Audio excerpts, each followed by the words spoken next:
Hello guys, आज चाहिँ हामी क्लास 12 एकाउन्ट सब्जेक्टको 19 र 20 क्वेसन चाहिँ सल्भ गर्न गइरहेका छौँ, जुन चाहिँ प्रोफिट एन्ड लस एकाउन्ट र प्रोफिट एन्ड लस एप्रोप्रिएसन एकाउन्टमा बेस्ड छन् है क्वेसन्सहरू।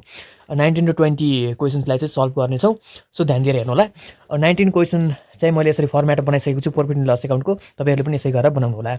अब चाहिँ हामी जस्तै कि प्रोफिट एन्ड लस एकाउन्टमा फर्दर इन्फर्मेसन अथवा एडिसनल इन्फर्मेसनमा के भनेको छ भन्दाखेरि प्रपोज डिभिडेन्ड दिएको छ, डिप्रिसिएसन अन इक्विपमेन्ट बाई 10% भनेको छ। डिप्रिसिएसन अन इक्विपमेन्ट भने सो इक्विपमेन्टमा टिक लगाइदिउँ, एडिसनल इन्फर्मेसनमा भएको कुरालाई टिक लगाइदिँदा चाहिँ झुक्किन्न पछि, त्यही भएर टिक लगाइदिएँ मैले। अब प्रोफिट एन्ड लस एकाउन्टको डेबिट साइडतिर जाने आइटमहरूलाई हेरौँ। रेन्ट एक्सपेन्सेस भनेको छ, यो रेन्ट एक्सपेन्सेस जान्छ, टु रेन्ट एक्सपेन्सेस लेख्छौँ, टु रेन्ट एक्सपेन्सेस भनेर लेख्छौँ। यो अफिस रिलेटेड एक्सपेन्सेसहरू चाहिँ यसमा जान्छन् है, 40,000। अब यो स्यालेरिज एक्सपेन्सेस भनेको छ, टु स्यालेरिज एक्सपेन्सेस भनेर लेख्छौँ, टु स्यालेरिज एक्सपेन्सेस भनेर कति हो 56,000 यो लेख्छौँ। त्यसपछि हाम्रो इक्विपमेन्ट भनेको छ, इक्विपमेन्ट भनेको फिक्स एसेट हो। त्यसपछि हाम्रो जनरल एक्सपेन्सेस भनेको छ, यहाँ लेख्छौँ टु जनरल एक्सपेन्सेस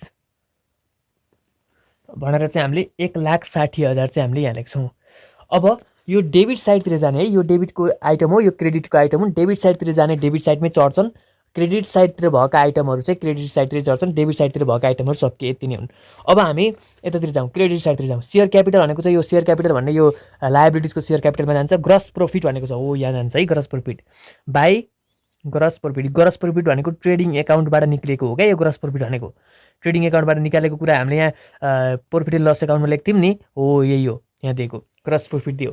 अनि प्रोफिट एन्ड लस एकाउन्ट दिएको छ, यो अहिले एकछिनमा हामीले युज गर्छौँ है प्रोफिट एन्ड लस एकाउन्ट, यो चाहिँ युज गर्न profit and loss appropriation account बनाउन। अदर इन्कम भनेको छ, अदर इन्कम पनि यहाँ जान्छ। अदर इन्कम चाहिँ कति हो 48,000 हाम्रो यहाँ गयो। त्यसपछि अब हामी जाउँ यहाँ एडिसनल इन्फर्मेसनमा प्रोपोज डिभिडेन्ड भनेको छ। यो प्रोपोज डिभिडेन्ड भनेको एउटा प्रोभिजन भन्ने हेडिङमा जान्छ। अर्को भनेको प्रोफिट एन्ड लस एप्रोप्रिएसन एकाउन्टमा जान्छ। अनि डिप्रिसिएसन अन इक्विपमेन्ट बाई 10% भनेको चाहिँ यो चाहिँ यहाँ जान्छ। डिप्रिसिएसन इक्विपमेन्टको 8,80,000 को 10% चाहिँ यहाँ जान्छ टु डिप्रिसिएसन अन इक्विपमेन्ट भनेर लेख्नु होला है, यहाँ तपाईँहरूले 88,000 चाहिँ हामीले लेख्छौँ। अब यतातिर 4,60,000 छ, 48,000 छ, कति भयो टोटल गर्नुहोस् त। टोटल 4,60,000 प्लस 48,000 गर्ने हो भने हाम्रो 5,08,000 आउँछ। 5,08,000 यहाँ पनि 5,08,000। 5,08,000 यो टोटल गर्दा आउँदैन है। 1,60,000 sorry 40,000 plus 56,000 plus 1,60,000 plus 88,000 plus sorry त्यति नै हो, 3,44,000 आउने रहेछ। माइनस 5,08,000 गर्ने भने 1,64,000 चाहिँ पुग्दैन। सो 1,64,000 हामीले यहाँ लेख्छौँ। यसलाई चाहिँ हामीले टु नेट प्रफिट भन्छौँ। टु नेट प्रफिट चाहिँ किन भनेका हौँ भन्दाखेरि यो क्रेडिट बढी भयो, क्रेडिट बढी भएपछि डेबिटमा थप्नु पर्यो। क्रेडिट भनेको हाम्रो इन्कम हो, इन्कम बढी भयो भनेपछि प्रफिट भयो भनेको बुझेको छ नि। अब हामी profit and loss appropriation account बनाउँछौँ। सो मैले फर्मेट बनाइसकेको छु, तपाईँहरूले पनि बनाउनु होला।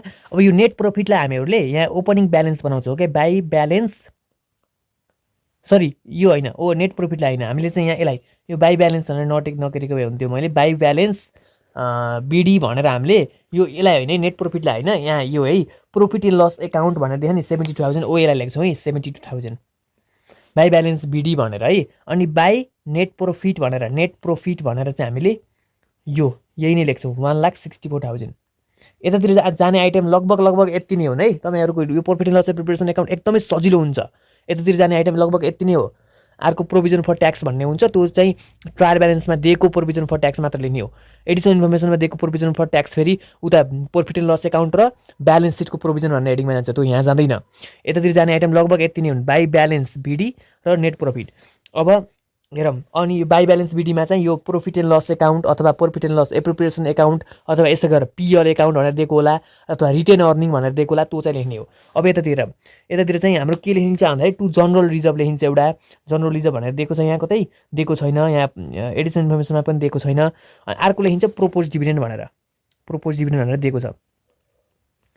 डिभिडेन्ड भनेर दिएको छ। प्रोपोज डिभिडेन्ड चाहिँ कति दिएको छ 80,000 भनेर दिएको छ। 80,000 लेख्छौँ। अनि यतातिर पक्कै पुग्दैन होला, टु ब्यालेन्स सिडी भनेर लेख्छौँ हामीहरूले। जति पुग्दैन त्यति लेख्छौँ। पहिला 1,64,000 टोटल गरौँ। पहिला 1,64,000 प्लस 72,000 72,000 गर्ने भने 2,36,000 हुन्छ। 36,000 2,36,000 अनि यो टोटल भयो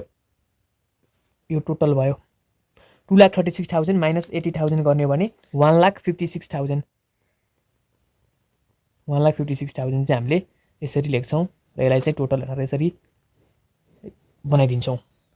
क्वेसन नम्बर 20 मा जाउँ अब हामीहरूलाई। यहाँ पनि हामीलाई के भनेको छ बनाउन भन्दाखेरि प्रॉफिट एन्ड लस एकाउन्ट र profit and loss appropriation account भनेको छ। एडिसनल इन्फर्मेसनमा फेरि ब्याड डेट दिएको छ, डिप्रिसिएसन एन्ड फिक्स एसेट्स दिएको छ, प्रोपोज डिभिडेन्ड भनेर दिएको छ। सो हामीहरूले यसलाई चाहिँ हेर्छौँ। अब बनाउन सुरु गरौँ।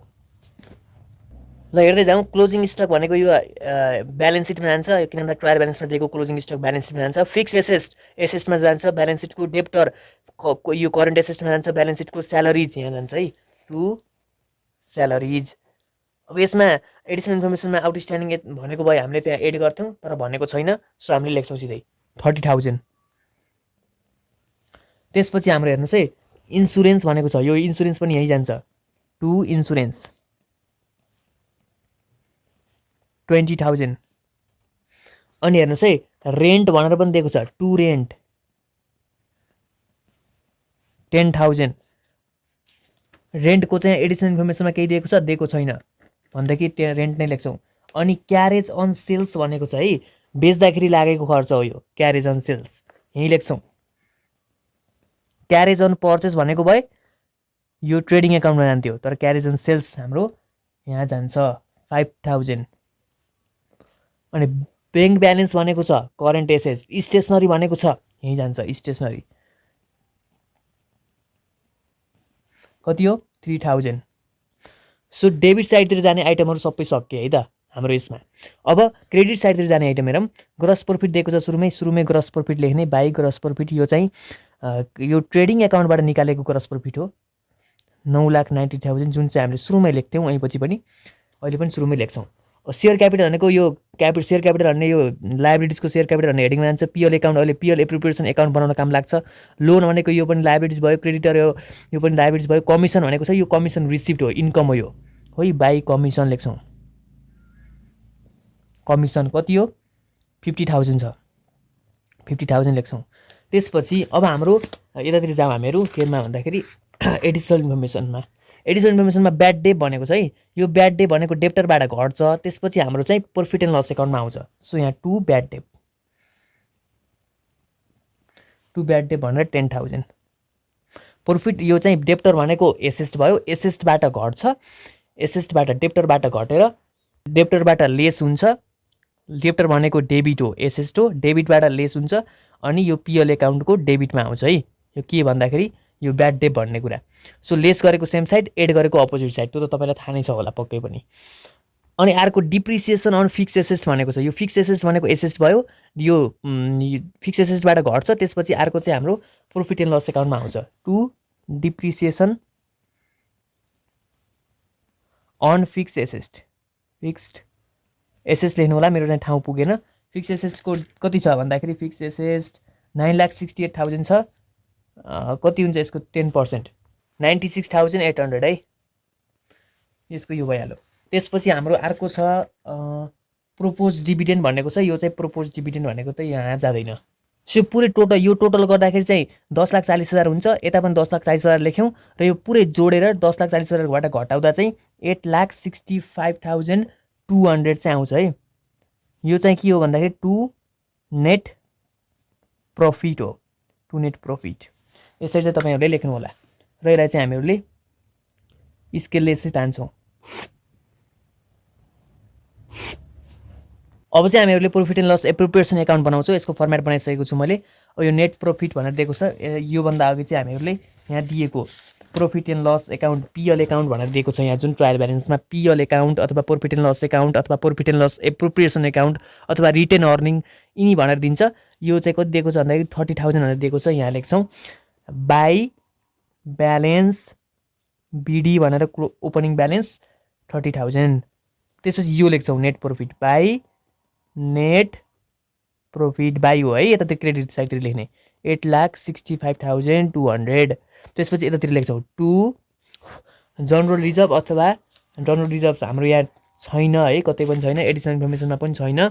अब यहाँ एडिसनल इन्फर्मेसनमा नबिसकेपछि प्रोपोज डिभिडेन्ड भनेर दिएको छ, यो प्रोपोज डिभिडेन्ड लेख्छौँ 2 प्रोपोज्ड डिभिडेन्ड कति भनेको छ भन्दाखेरि प्रोपोज डिभिडेन्ड कति भनेको छ 10%। यो 10% के को निकाल्छौँ त भन्दाखेरि हामीहरूले प्लिज सबैजना ध्यान दिएर हेर्नु होला, सेयर क्यापिटलको हामीले 10% निकाल्छौँ। 7 लाखको 10% 70,000 यसको हुन्छ।